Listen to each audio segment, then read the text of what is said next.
السلام عليكم الاخوان، نتمنى كاملين تكونوا بخير. انتم ولا الطويرات ديالكم الله يسهل على اي واحد كيبغي يدير شي حاجه زوينه.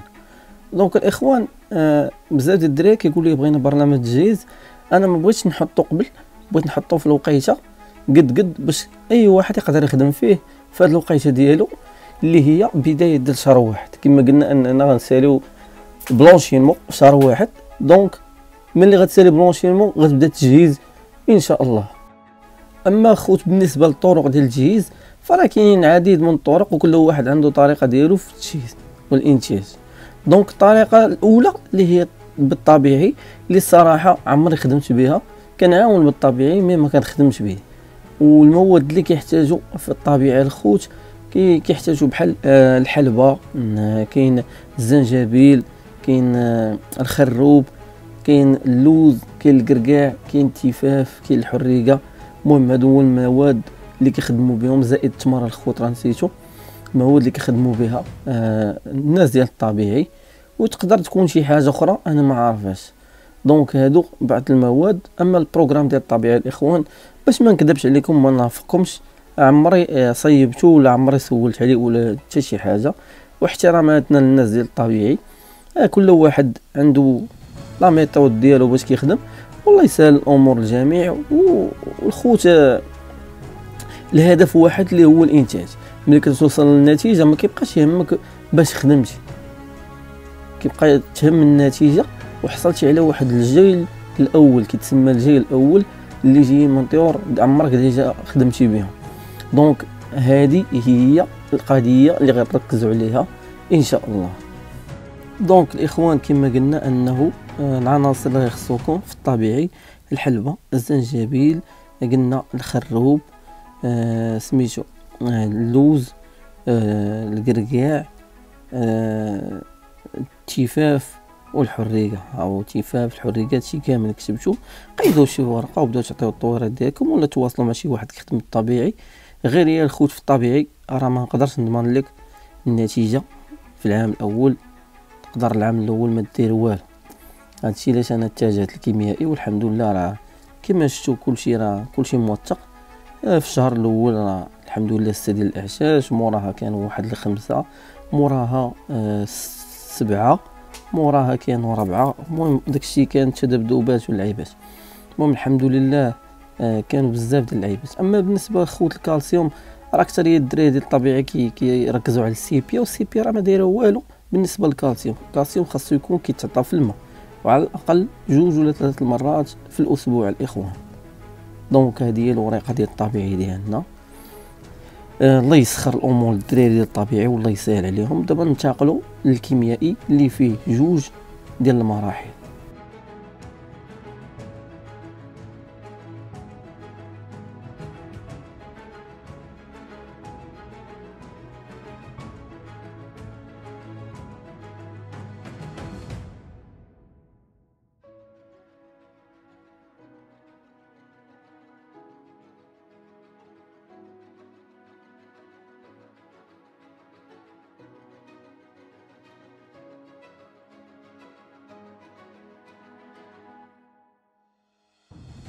اما الخوت بالنسبه للتجهيز بالكيميائي ان شاء الله، التجهيز بالكيميائي كيدار على 2 مراحل الاخوان. كتكون المرحله الاولى باش انك تخدم بواحد الطيور اللي عمرهم خدموا او لا عمرهم خدموا عندك، كيكون واحد الاحتياط باش ما تخرجش من موسم صفري، يعني ما تخرجش من موسم خاوي، كدير احتياط ديالك وان شاء الله راه كيسر الله الامر. اما بالنسبه للمرحله الثانيه فكتكون عندك طويرات خادمهم مزيان وديما ديجا خدام بهم، كتنقص من لي برودوي شيميك وكتخدم بهذوك اللي خاصهم يعطوك النتيجه 100%. دونك كما قلنا الاخوان انه الدرجه الاولى راهي كتبتها لكم، كيكونوا طويرات عمرهم خدموا عندك ولا خلاوه اول مره تخدم بهم ضاربين بداله وداكشي. والدرجه الثانيه كيكونوا طويرات راه ديجا خدامين عندك. بالنسبه للدرجه الاولى شنو غنحتاجو في لي برودوي؟ كنحتاجو 5 ديال لي برودوي كنخدموا بهم. واخوان راه هاد 5 ديال لي برودوي الا جمعتيهم كاملين راه يلا بحال قلتي الربع ديال فيرتيفيت، يعني راه ما كيكونش امراض ديال الكبد عند الحسون من بعد هاد لي برودوي. اول حاجه هي الاو سيلينيوم، او بلس سيلينيوم. ثاني حاجه الادي 3 او، مهيج الادي 3 او مهيج الاو بلس سيلينيوم كيعمر تيب الذكر. الكالسيوم راه كيحتاجو لا الذكر للانثى سيرتو الانثى. والملتي فيتامين، الملتي فيتامين ضروري ما توفر الطويرات ديالك، حيت هو اللي كيكون هو الكالسيوم كيكونوا داك المبيض ديال الانثى باش ان شاء الله تبيض لك وتكون في صحه جيده وما تمرض لك من والو. واخر حاجه هي منشط الكبد. انا منشط الكبد كنصحكم باي واحد حيت كاملين عندهم نفس ليفي. هذا خو التفاف والحريقه راه كنت كنقدمهم بشكل يومي للطيور، سيرتو الطيور ديال السلاك الاخوان ولا الاقفاص. الاقفاص تقدر دير نهار يومين لا، ولكن السلاكه من الاحسن انك تعطيهم يوميا. بالنسبه للقرقاع واللوز والتمر من الاحسن انك التمر يبقى يوميا ماشي مشكل. القرقاع واللوز طحنهم وتقدمهم واحد 2 مرات في الاسبوع في اقفاص. اما بالنسبه للسلاكه تقدر تقدمهم يوميا. الخوت الدرجه الثانيه كنحتاجو غير السيلينيوم والكالسيوم، منشط ديال الكبد، ونقدروا نحتاجو الملتي فيتامين، نقدروا نحتاجو التفاف والحريقه، اللوز والقرقاع. الملتي فيتامين راه يمكن نسيتو ما كتبتوش، مي نقدروا نحتاجوه ولكن ماشي شي درجه كبيره. دونك تجيز قلنا الدرجه الاولى الطيور عمرهم ما خدموا، عمرك ضربتهم في الانتاج ديالك، غيخصك ليهم محفزات باش انهم الذكوره يهيجوا ما يعطوكش البيض خاوي نتاوي، يجمعوا لك العش يبيضوا لك مزيان ما يلوحوش لك البيض ولا قشور. كاينين بزاف ديال العوامل اللي كيخليو انه الطيور يطيحوا لك في مشاكل وقت الانتاج. لذلك خصك تريطي الطويرات كاملين وتوفر لهم لي فيتامين اللي كيحتاجوا كاملين. دونك كما قلنا بلس سيلينيوم، ادي 3 او، كالسيوم، ملتي فيتامين ومنشط ديال الكبد، تفاف، حريقه، اللوز، قرقاع، تمر. بالنسبه للدرجه الثانيه الطويرات اللي كيكونوا ديجا خدامين كتخدم بالسيلينيوم والكالسيوم، تقدر تزيد الملتي فيتامين ولا لا اللي بغيتي، ومنشط ديال الكبد، تفاف، حريقه، اللوز، قرقاع، تمر. هادشي ضروري ما انه يتعطى في البروغرام اللي غنكتب لكم ان شاء الله.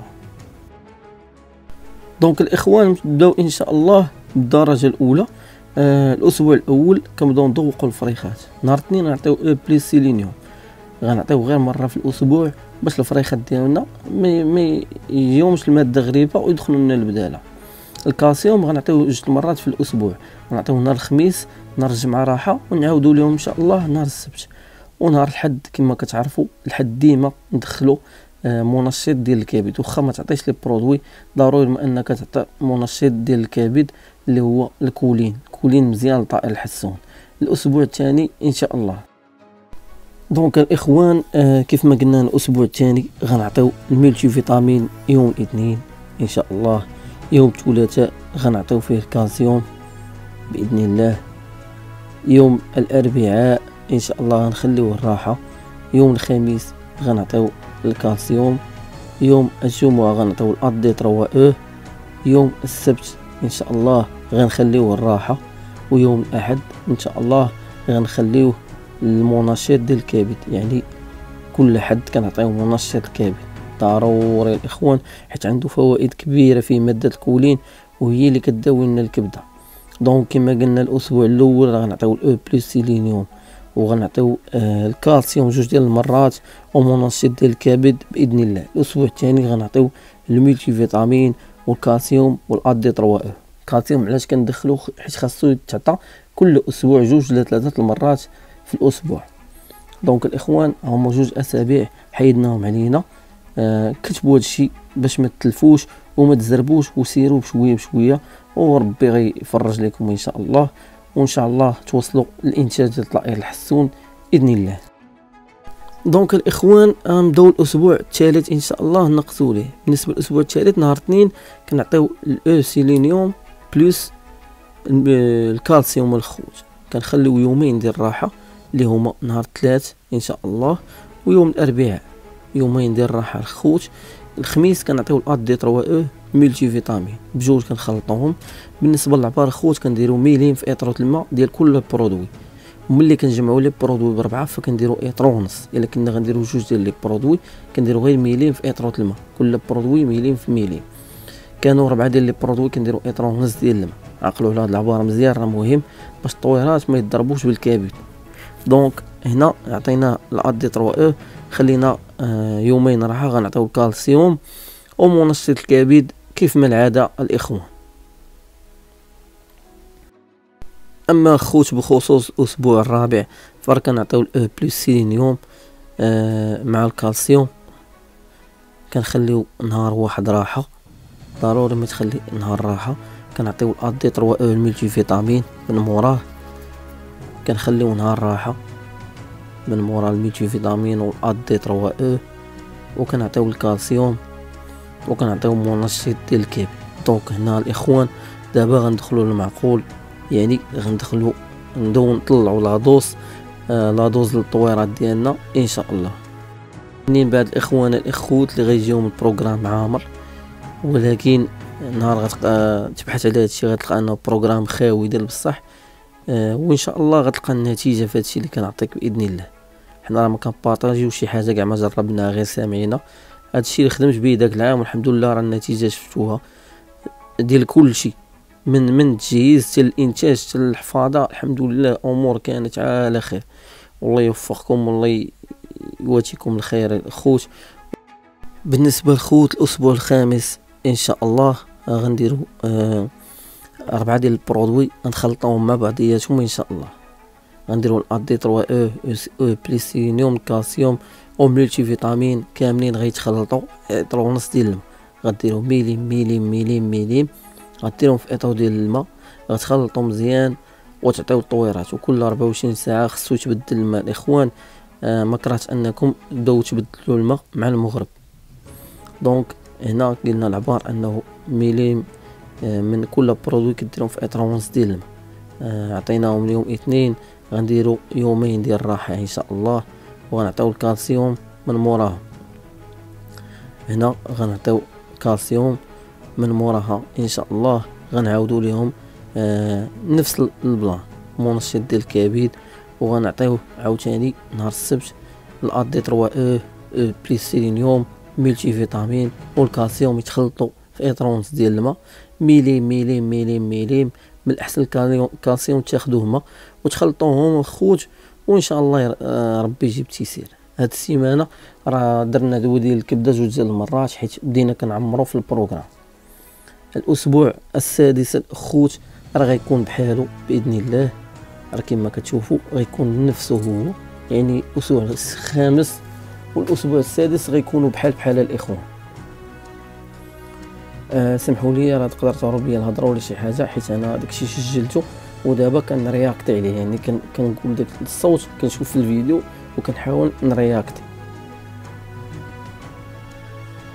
دونك الخوت غيبقاو لنا الاسبوع السابع والاسبوع الثامن. الاسبوع السابع غنعطيو 3 المرات في الاسبوع، والاسبوع الثاني غنوصلوا الثامن غنوصلوا 4 ديال المرات، وغنبقاو خدامين ديك 4 المرات حتى كتحط النتوه اول بيضه. ملي كتحط اول بيضه كنحبسوا لي برودوي كاملين الاخوت، كنخليو الطويرات ديالنا بلا لي برودوي حتى كيتفطموا الوليدات. ملي كتفطموا الوليدات كنعاودوا البروغرام ديال 4 ايام.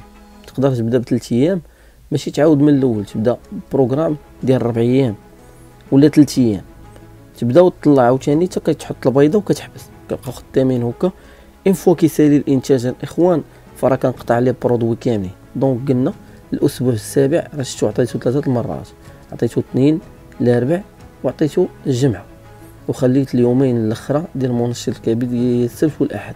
الاسبوع الثامن الاخوان واللي هو مهم كنعطيوه يومين متابعه 2 و3، كنخليو راحه، كنزيدوه يومين عاوتاني متابعه اللي هي خميس والجمعه. 2 و3 الاربع راحه، خميس والجمعه، والسبت والحد كنخليوه لدوة الكبده.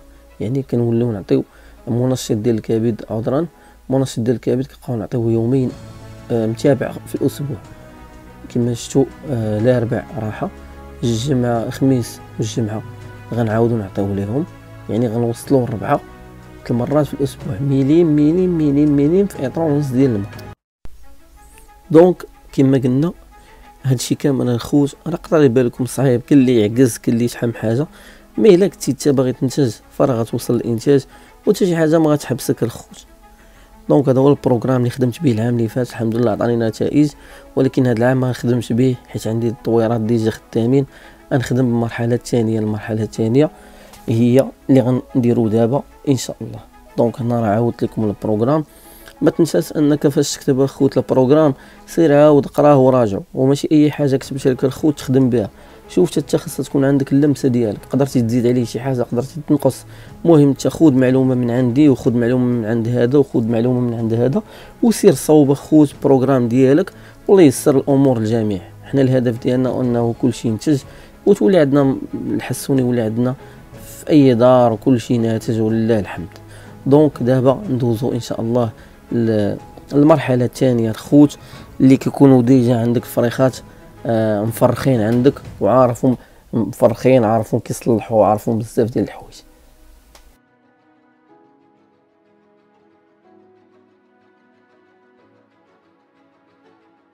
دونك الاخوان في المرحله الثانيه غالبا الخوت ما كنحتاجوش لي برودوي بزاف، واللي كنحتاجوه قلنا هو الاوسينيوم بليس كالسيوم.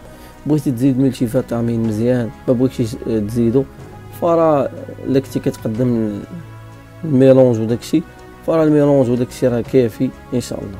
كاين الاسبوع الاول الاخوان بالنسبه للخوت، الاسبوع الاول فراه كتعطي الاو بليس سيلينيوم والكالسيوم، وكتعطي الملتي فيتامين وسط الاسبوع، وكتعطي منشط ديال الكبد. يعني كتبدا خفيف حيت ديجا الطويرات ديالك راه مولفين داك لي برودوي وديجا الجسم ديالهم عارف، واخا فتره ما عطيناهمش لهم مي الجسم ديالك عارفهم. بدينا بلو بليس سيلينيوم كما قلنا الاربع عطينا ملتي فيتامين، ومنشط ديال الكبد عطيناه يوم الاحد. بالنسبه للبروغرام ديال الاسبوع الاول غنعاودو حتى الاسبوع الثاني، يعني داكشي كامل اللي درنا غنعاودو الاسبوع الاول الاسبوع الثاني.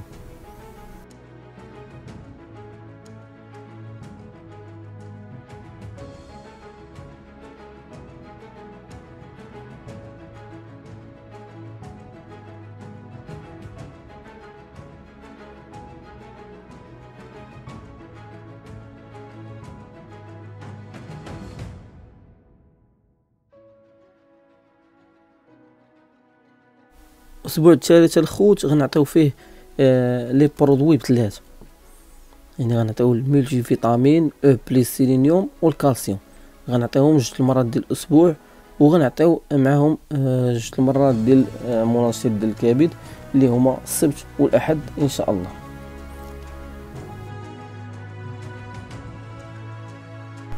دونك الخوت غنعطيو الاثنين وغنعطيو الخميس ان شاء الله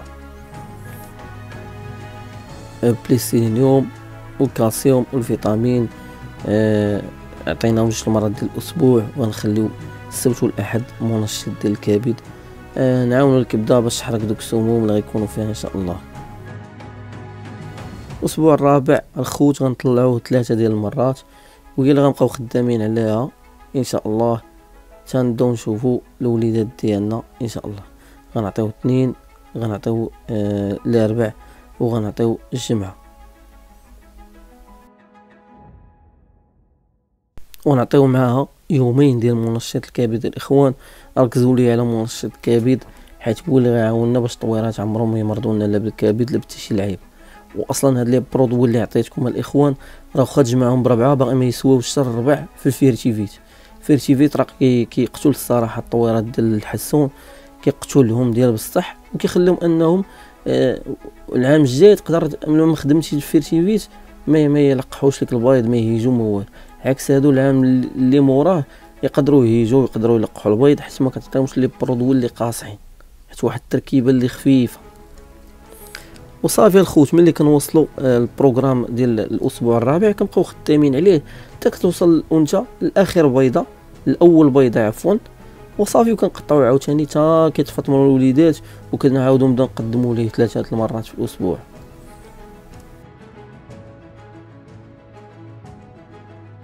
بالنسبه لخوت اللوز والكركاع والتمر علاش ما درتهمش في البروغرام، والحريق والتفاف، هادوك تقدروا تعطيوهم يوميا يبقاو حيت في السلاك انا كنبقى نعطيهم يوميا. بالنسبه للاقفاص تعطيهم واحد المره حتى جوج المرات في السيمانه راهم خير. هادشي علاش ما دخلتهمش للبروغرام، حيت ما فيهمش مشكل وما كاينش فيهم مشكل. يعني الطير ما يمشيش يبقى يضرب لك في اللوز. كاينين مواد غذائيه اخرى اللي غيتقطع عليهم، يعني ما يبقاش حاضر لك اللوز والكركاع. دونك غير ما تكثرش فيهم. نتمنى انه البروغرام يكون عجبكم. غنلقى فيه انتقادات كيف العاده، كيف ما بدينا بالنهار الاول كاينين انتقادات والحمد لله فرخنا، وهذا العام تا هو بدينا انتقادات. المهم السلام عليكم، الله يسهل على الامور الجميع.